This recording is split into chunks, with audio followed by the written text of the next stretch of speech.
ओम शांति। आज 20 जुलाई 2023 के साकार मधुर महावाक्य हैं। आज सतगुरुवार वरदानी दिवस है।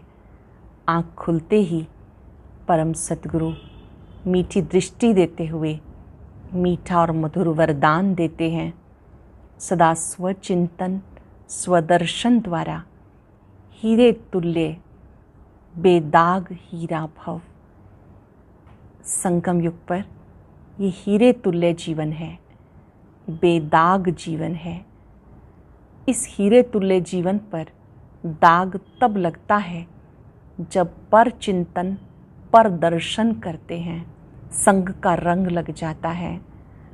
आत्मा को स्वदर्शन स्वचिंतन में बिजी रखना है ताकि दाग समाप्त हो जाए, बेदाग बन जाए।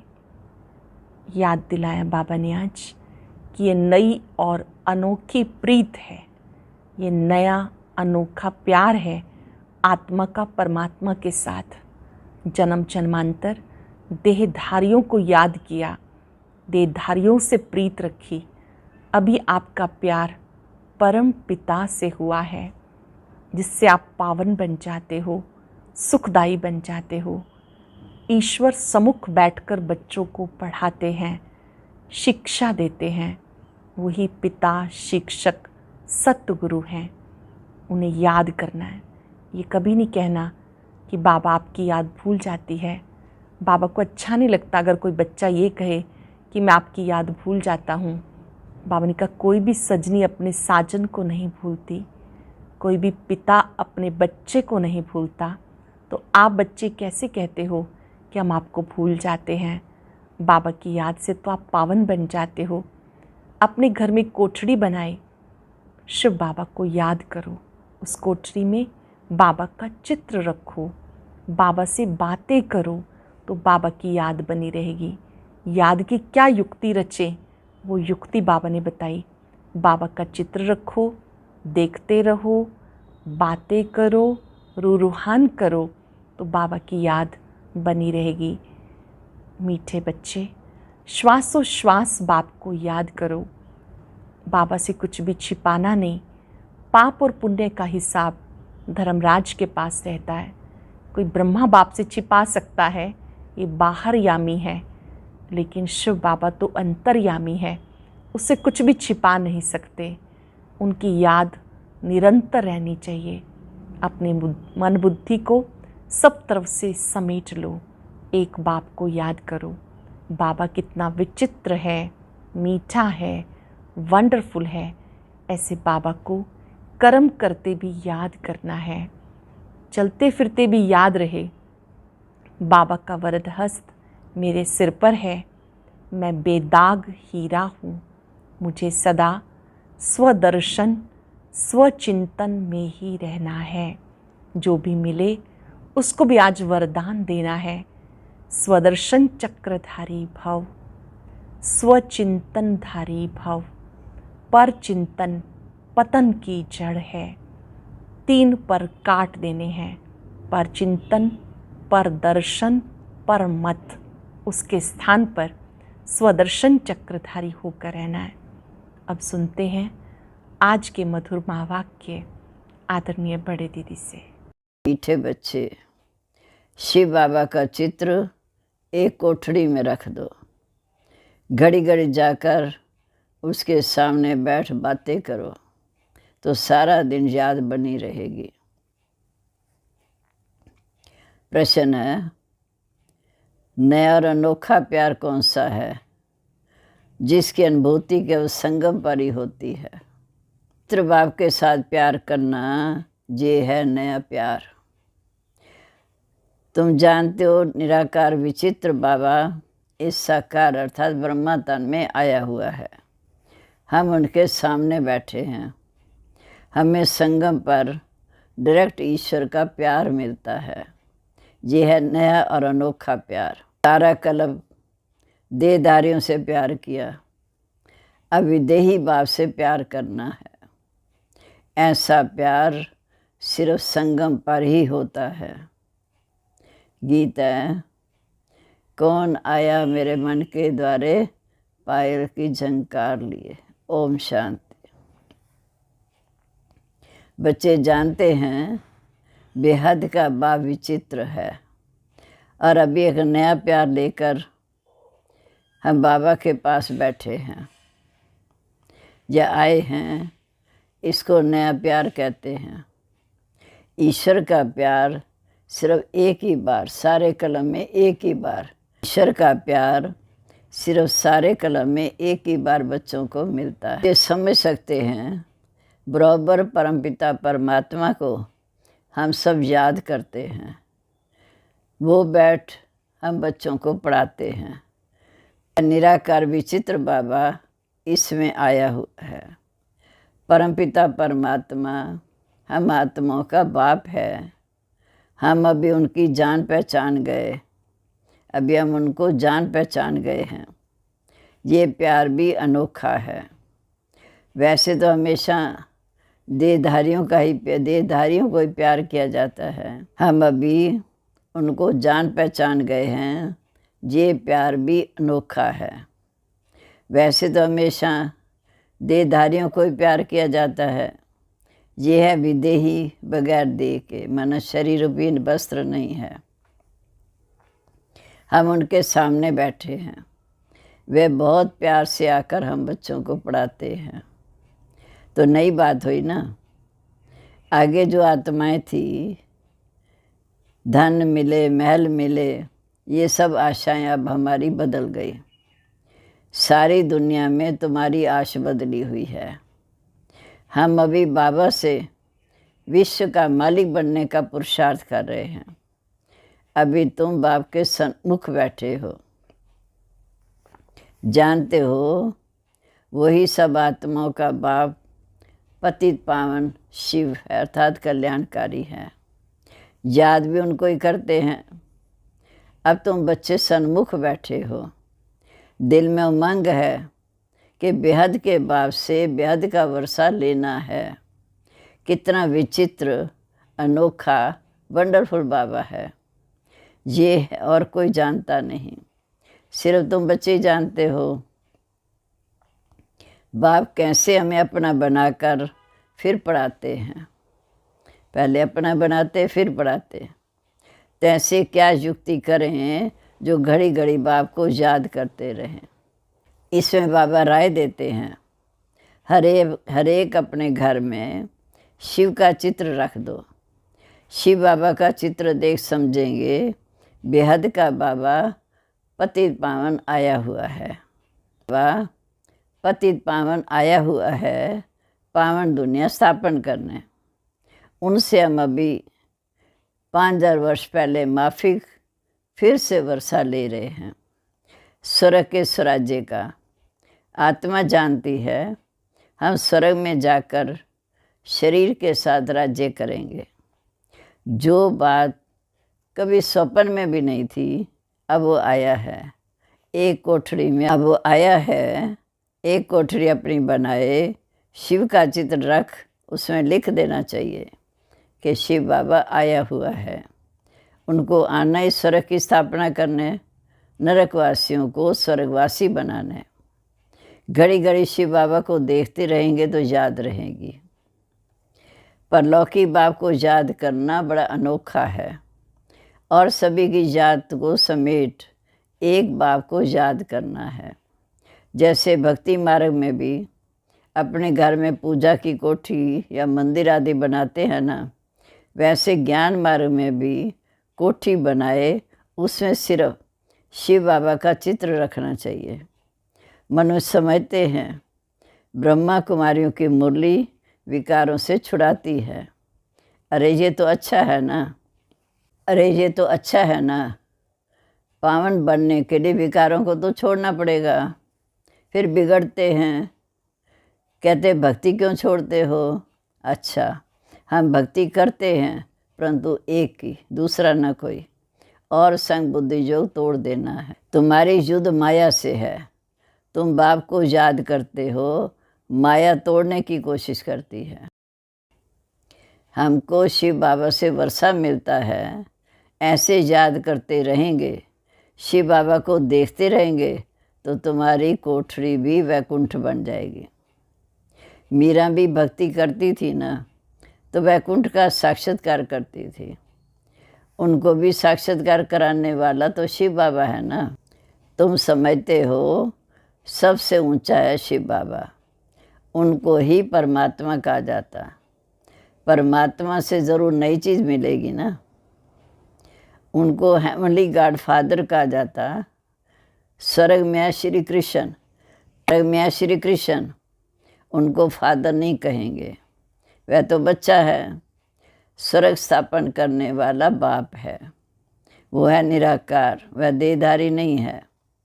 जो तो आजकल सबको फादर कहते रहते हैं, गांधी को भी बापूजी कहते हैं, परंतु सब धर्म वाले तो नहीं कहेंगे ना, अर्थ तो समझते नहीं। तुम जानते हो सबका बापूजी एक शिव बाबा, वह निराकारी दुनिया में रहते अर्थात शांति धाम में रहते, श्री कृष्ण को याद करेंगे, लेकिन वह तो वैकुंठ का निवासी है। ऋषि मुनि आदि सब देहधारी यहाँ होकर गए हैं। परमात्मा तो निराकार है, उनको देह तो है नहीं। सर्वव्यापी के ज्ञान के कारण बुद्धि किसकी चलती नहीं। बाप आकर बुद्धि का ताला खोलते हैं। यहाँ ये है नई बात। और सत्संग में ऐसा नहीं समझते कि शिव बाबा नॉलेज दे रहे हैं, वहाँ तो सब देहधारी बैठे हुए हैं। तुमको निश्चय है हम निराकार बाप से ही सन्मुख बैठ सुन रहे हैं। निराकार ज़रूर अब साकार में आए हैं, तभी तो पहचान दे रहे हैं। कलब कलब बाप आते हैं, आकर हमें मालिक बनाते, फिर भी माया कितना हैरान करती है, विघन डालती है। रुद्र ज्ञान जग में असुरों के विघन पड़ते हैं, देह अभिमान आने से ही विघन पड़ते हैं। बाबा कहते मीठे बच्चे अपने को अशरीरी आत्मा समझो, हम तो बाबा के बने हैं। बाबा आए हैं हमें वापस ले जाने के लिए। ये शरीर छोड़ अब वापस घर जाना है। अपने से बातें करो। सूक्ष्म देहधारी व स्थूल देहधारी सबकी याद छोड़नी है, भूलना है। पक्का पक्का निश्चय करना है, हम आत्माएं परम धाम से आई हैं पाठ बजाने। वहाँ के हम रहने वाले हैं। सतयुग में इतने जन्म रजाई की, अर्थात 8 जन्म सतयुग के, 12 जन्म त्रेता के, 21 जन्म द्वापर युग के, 42 जन्म कलयुग के। ये हमारा 84वां जन्म, 84 जन्म लिए।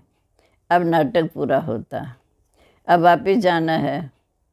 घर में कोई हंगामा हो तो कोठरी में शिव का चित्र रख दो और उनके सामने बैठ बातें करो। ब्राह्मण लोग स्त्रियों को कहते हैं कि शिव की पूजा नहीं करनी है, परंतु शिव बाबा तो आते ही माताओं के लिए हैं। शिव के ऊपर तो बहुत जाकर लोटियां चढ़ाते हैं। पुजारी लोग खुश होते, क्योंकि माताएं सबसे जास्ती पैसे रखती हैं। भक्ति की सच्ची भावना तो माताओं में रहती है। का पति की तरफ बहुत मोह जाता है। तुम बच्चे समझते हो ये दुखधाम है। जब सुखधाम स्थापन करने वाला बाबा आया हुआ है, युक्तियाँ रचनी हैं। हम बाप को कैसे याद करें? उनको इन आँखों से तो नहीं देखा जाता। ये आत्मा कहती है हमारा शिव बाबा बाप है। शिव का चित्र देखने से बड़ी खुशी होती है। तुम बच्चों का योग भी अवे विचारी चाहिए। शिव का चित्र रख घड़ी घड़ी याद करते रहो। बाबा ने अपना मिसाल बताया था कि लक्ष्मी नारायण के चित्र से हमारा बहुत प्यार था। फिर एक दिन आया कि लक्ष्मी दासी बन पाँव दबा रही है, ऐसे तो ठीक नहीं है। तो आर्टिस्ट को कहा इसे लक्ष्मी को मुक्त कर दो। बाकी नारायण का चित्र पॉकेट में पड़ा रहता था, एक पॉकेट में, एक मुरादी के बॉक्स में जहाँ पैसा रखते। घड़ी घड़ी चित्र देखते रहते थे जैसे मस्त, परंतु गुप्त देखते थे, कोई देखे नहीं। गुप्त देख देख कर बड़े खुश होते थे। नहीं तो कहेंगे ये क्या करता है। पहले श्री कृष्ण से प्यार था, फिर उनको छोड़ विष्णु से हो गया। जैसे भक्ति नौंदा होती, वैसे ये याद भी नौंदा होनी चाहिए। इससे प्राप्ति बहुत भारी है। भक्ति में धंधे आदि में मेहनत लगती है। कमाओ तब खाओ। तो बाबा तुमको इस एक जन्म में इतनी मेहनत कराते हैं जो 21 जन्म प्रहलाद भोगते रहेंगे। कुछ मेहनत करने की दरकार नहीं रहेगी सतयुग में। 21 जन्म सदा सुखी रहेंगे। तो ऐसा बाप जो पुरुषार्थ करना सिखाते हैं, उनको कितना प्यार से याद करना चाहिए। कहते हैं श्वासों श्वास मुझे याद करो। गुरु लोग अपने शिष्यों को कहते हैं माला फेरो, राम राम करते रहो। बस राम राम जपते जपते तुम्हारे रोमांच खड़े हो जाएं। राम राम की मस्ती में झूलते हैं, जैसे राम की पुरी में पहुंच गए। तुमको तो बाबा कहते एक शिव बाबा की याद का जप्पा जाप करो और कुछ भी याद ना करो। परंतु माया भी सामना करती है। अभी है संगम युग। माया के उल्टे सुलटे संकल्प विकल्प तो आते रहेंगे। तूफान ऐसा ज़ोर से लगता है जो मनुष्यों को उड़ाकर दूर फेंक देता है। दुनियावी तूफान आता है तो कहीं फेंक देता है। जहाँ फिर माया का रावण का तूफान है, उनसे बचने की युक्तियाँ तो बाबा बताते रहते। तुम कहेंगे हमको परमपिता परमात्मा इस समय आकर राजयोग सिखाते हैं। तुमसे कोई पूछे तुमको ये सन्यास किसने कराया, तुम्हारा गुरु कौन है, तो बोलो परमपिता परमात्मा। ऐसा कोई नहीं होगा जिसको भगवान आकर सन्यास कराए। जब सब मनुष्यों को कराते हैं, जहाँ बाप आकर कहते बच्चे देह से जो भी संबंध हैं उन सब से बुद्धि योग तोड़ो। इस पुरानी दुनिया का त्याग कर नई दुनिया स्वर्ग को याद करो। सन्यासी ऐसे थोड़ी कहेंगे। अब तो प्रैक्टिकल में पुरानी दुनिया का विनाश तो होना ही है। इसलिए सबका बुद्धि से त्याग कर एक बाप से बुद्धि योग लगाना है। तुम सगाई करते हो ना, देहदारी को याद किया तो सगाई कच्ची हो जाएगी। सर्वधर्मान परित्यज मामेकम याद करो। मैं फलाना हूँ, ये हूँ, ये सब छोड़ अपने को आत्मा समझो। 84 जन्मों को तो तुम जान गए हो। अब खुशी से वापस घर जाना है। ताली बजानी चाहिए। हम आत्माएं एक शरीर छोड़ दूसरा लेती हैं। अपने को देही समझना, आत्मा समझना है।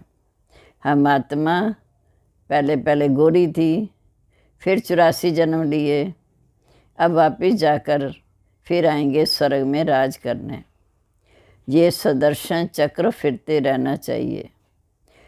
शिव का चित्र तो पॉकेट में पड़ा हो। बाबा आप आए हो, आप कितने मीठे हो, हमारे बाबा हो ना। ऐसी ऐसी बातें प्यार से करनी चाहिए। श्री कृष्ण के साथ भक्ति मार्ग में ऐसी बातें करते थे ना। शिव का फर्स्ट क्लास लॉकेट सोने चांदी का बनाएंगे। गरीबों को सोने का, साहूकार को चांदी का देंगे। ये माताएं बड़ी मीठी हैं। गांव वालों में भाव अच्छा रहता है। साधारण बच्चे को देख बाबा भी बहुत खुश होते हैं। श्री कृष्ण को गामरे का छोरा कहते हैं। श्री कृष्ण तो गामरे का छोरा बन न सके, वह तो स्वर्ग का मालिक। इनकी और श्री कृष्ण की बातें मिक्स कर दी। गामरे का पूरा अनुभव इनको अर्थात ब्रह्मा को है। तो शिव बाबा व श्री कृष्ण गामरे का छोरा तो बन ना सके। हाँ, ये दादा ब्रह्मा बाबा छोटेपन में गांव का था। पल्ला भी गामरे में हूँ, तो इस साधारण तन में फिर बाप ने आकर प्रवेश किया। बाबा ने मुख्य बात समझाई, सारा मदार है याद पर। याद कभी भूलनी नहीं चाहिए। लौकी बच्चा थोड़ी कहेगा मैं बाप को भूल जाता हूँ। सजनी कभी साजन को भूल जाती है क्या? इम्पॉसिबल है। ये है तुम बच्चों के लिए मेहनत। निरंतर याद के अभ्यास से ही तुम्हारे विकर्म विनाश होंगे, नहीं तो फिर सजा खानी पड़ेगी। विजय माला में तो आ नहीं सकेंगे। कमाल है बाप की, जो बुढ़ियाँ, गरीब, गणिकाएँ, अहिल्याएँ, कुब्जाओं आदि को भी आकर अपना बनाते हैं।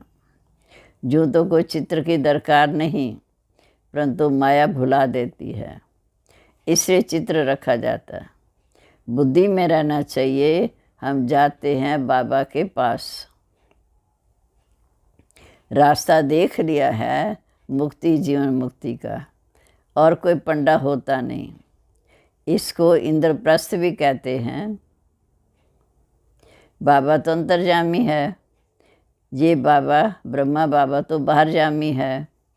उस बाबा को झट मालूम पड़ जाता है, शिव बाबा को झट मालूम पड़ जाता है। लाज आंखें कड़े हैं। कोई पति छीछी को नहीं बिठाना चाहिए, नहीं तो बड़ी बड़ी सज़ा के भागी बन जाएंगे। जहाँ कोई चोरी ठगी चल ना सके। पाप और पुण्य का हिसाब किताब धर्मराज के पास तो रहता ही है, उसी हिसाब से फिर सज़ा मिलती है। अच्छा, मीठे मीठे सिक्के लदे बच्चों प्रीत, माता पिता बाप दादा का याद प्यार, गुड मॉर्निंग। रूहानी बाप की रूहानी बच्चों को नमस्ते। हम रूहानी बच्चों की रूहानी बाप दादा को नमस्ते। नमस्ते बाबा, गुड मॉर्निंग।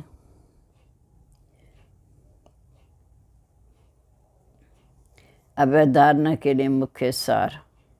सभी की याद को समेट, बुद्धि योग सभी से तोड़, एक बाप की याद में ही रहना है। शिव बाबा की कोठी बनाए, उनकी अव्यय विचारी याद में रहना है। दूसरा, अपने आप से मीठी मीठी बातें करनी है। हम पहले कितने सुंदर गोरे थे, फिर 84 जन्म लिए, अब खुशी से वापस जाते हैं। ऐसे अपने साथ बातें कर सुदर्शन चक्र फिराना है। अब आज का वरदान, प्यारे बाबा का वरदानी हाथ सिर पर अनुभव करते हुए हम ये वरदान सुनेंगे। सो चिंतन और सो दर्शन द्वारा हीरे समान अमूल्य जीवन का अनुभव करने वाले बेदाग भव। सो चिंतन और स्वदर्शन द्वारा हीरे समान अमूल्य जीवन का अनुभव करने वाले बेदाग भव। हीरे समान अमूल्य जीवन का अनुभव करने के लिए सदा नम्र चित्त रहो और स्वदर्शन चक्रधारी बनो, क्योंकि हीरे को दागी बनाने वाली केवल दो बातें हैं, एक पारदर्शन, दूसरा परचिंतन। ये दो बातें संग के रंग में स्वच्छ हीरे को दागी बना देती हैं। इसलिए इस मूल बीज को समाप्त कर सो चिंतन करो और स्वदर्शन चक्र फिराओ, तो धूल को दाग लग नहीं सकता। सदा बेदाग सच्चा हीरा चमकता हुआ अमूल्य हीरा बन जाएंगे। स्लोगन है, विचित्र बाप के चित्र और चरित्र को याद करने वाले ही चरित्रवान हैं। विचित्र बाप के चित्र और चरित्र को याद करने वाले ही चरित्रवान हैं। और अब सुनते हैं आज का अव्यक्त ज्ञान मोती।